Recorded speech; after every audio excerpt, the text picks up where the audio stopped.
Marcus had been sitting at that coffee shop table for 20 minutes, laptop open, headphones in, grinding away at his side project after a long day at work. He didn't notice her walk in, but she noticed him. She slid into the seat across from him, smiled and introduced herself as Vanessa.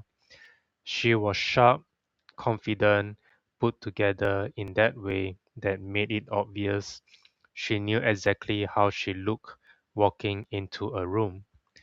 They started talking, and for a few minutes it was genuinely good, easy. Then she asked what he did for a living. I work in a logistic management, he said, 9 to 5, Monday through Friday. The smile didn't disappear, but something behind it did. Oh, she said, in that tone people use when they are trying to sound polite but can't quite pull it off. That's stable, I guess. She told him about her business, an e-commerce brand she built from scratch, six figures in revenue, a team of three people she managed remotely. She wasn't bragging exactly, but she wasn't not bragging either. And somewhere between her talking about her conversion rates and her brand partnerships, she looked at him and said, I just think it takes a certain kind of person to go out and actually do something, you know? Not everyone has that drive. Marcus just nodded. He didn't argue. He didn't explain himself. He just closed his laptop, finished his coffee, and went home. And that night he opened the laptop back and kept working. Now here's where the story gets interesting, because what Vanessa didn't know, what she couldn't see sitting across from him in that coffee shop, was that Marcus was actually building something on that laptop. He had been developing a software tool for a small warehouse operations, something he noticed was missing from the market because of his actual job in logistics. He wasn't some dreamer with a vague idea.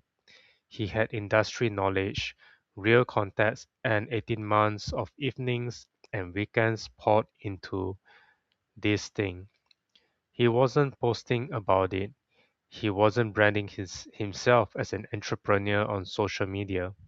He was just building. But that's the part that's easy to miss when you judge someone by their job title. Vanessa, for her part, was doing really well. Genuinely, her business was real and she worked hard for it. But she also started to build this picture in her head about what success looked like and what kind of person was worth her time. And a guy with a 9 to 5 didn't fit that picture. She had been burned before by someone she felt wasn't competent enough. And somewhere along the way, that turned into a filter. A loud, visible hustle was the only kind of hustle she respected. So she moved on, and so did Marcus. A few months later, Marcus soft launched his tool to a small group of warehouse managers he knew through work. The feedback came back fast and it was good, really good.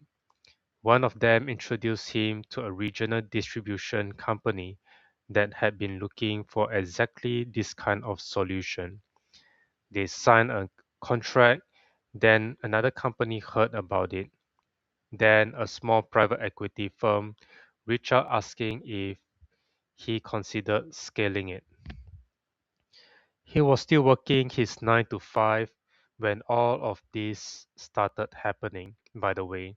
He didn't quit dramatically. He didn't post a I finally did it video online and nobody knows about it.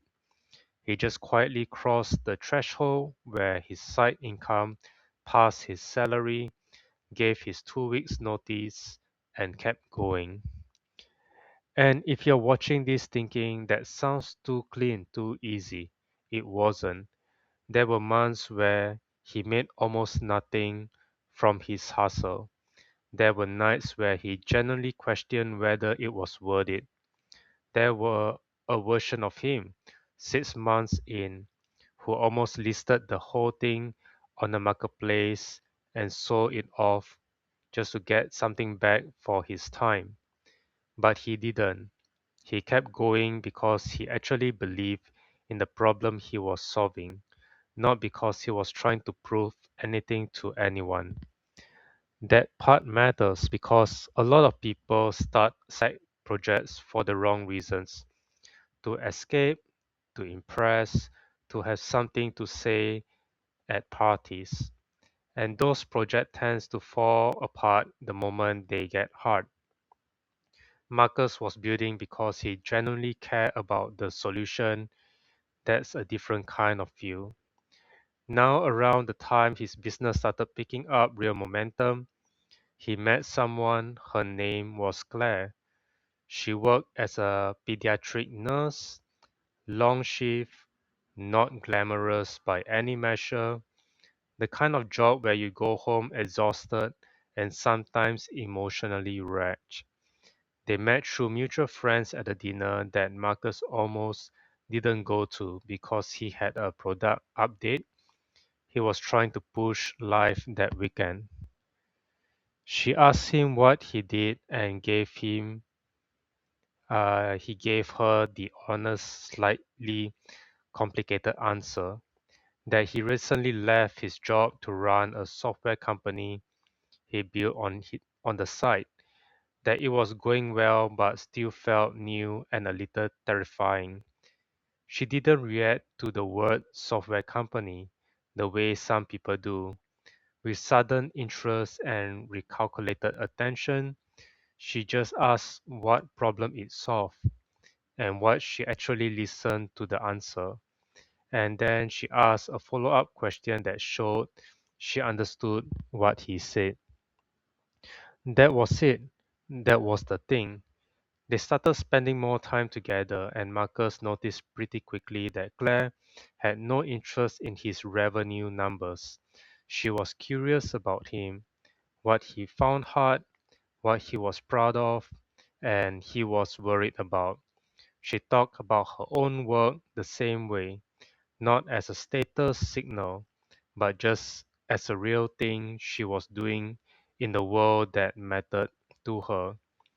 It was a completely different dynamic than anything he experienced in a while, and honestly, it took him a little time to into it because he gotten used to feeling like he had something to prove.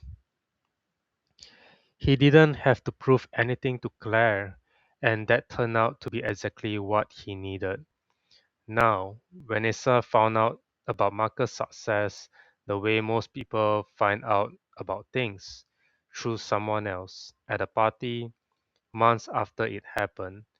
And look, this isn't a story about her regretting it or reaching back out or getting some kind of reconnection. Real life isn't usually that tidy. What actually happened is she heard his name mentioned in conversation. Someone said, "Oh, yeah, Marcus, he built that logistics software that just got acquired."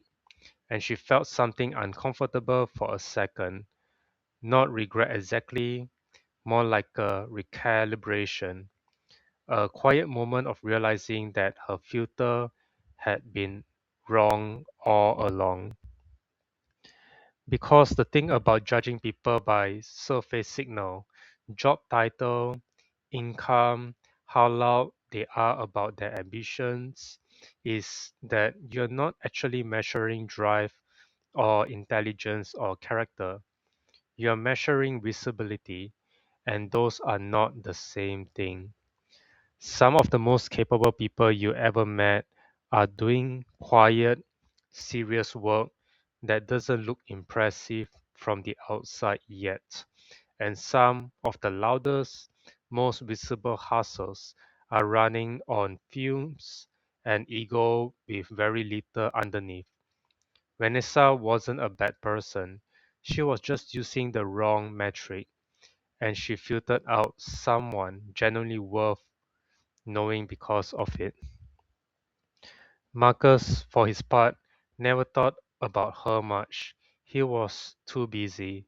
He had a company to run, a product to improve, and a woman who made him laugh and ask good questions and showed up consistently without needing anything from him except for him to show up back. That's the part of this story I want you to sit with for a second. Because it's easy to watch something like this and focus on the success, the acquisition, the money, the moment the doubter was proven wrong. But the actual win in Marcus' story isn't the business. The business is great, but it's not the point. The point is that he kept going when nobody was watching. He built something real while someone was dismissing him and looked down on him.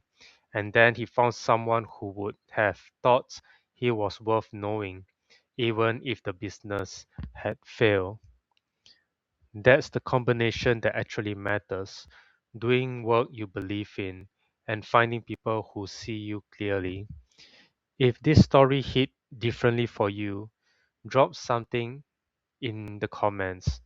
Whether you've been the Marcus in this situation, grinding away while someone looked down on you, or whether you caught yourself being the Vanessa and making assumptions about someone based on how their ambition looked from the outside. Both of those are real and both of those are worth talking about. And if you want to see more stories like this one, there's one right there that's worth your time next. Marcus still had that coffee shop in his phone map history. He drove past it a few months ago and thought about stopping in. Not for any dramatic reason, just because he liked the coffee. He didn't stop. He had somewhere to be. But he smiled a little, thinking about that night, the closed laptop, the long drive home, the moment he opened it back up and kept going. Because that moment, that small, unglamorous, completely invisible moment, is where it actually started. Not when the contract got signed, not when the acquisition closed, not when someone at a party said his name with a particular kind of respect. It started when he decided that someone else's opinion of his potential was not the same thing as his actual potential. And if you are sitting somewhere right now, grinding on something that nobody around you seems to take seriously yet, I want you to remember that the work you do when no one is watching is the work that ends up mattering the most. Subscribe if you want more of this, because we put out stories like this every week, and the next one might be exactly what you need to hear. Keep going. Thank you.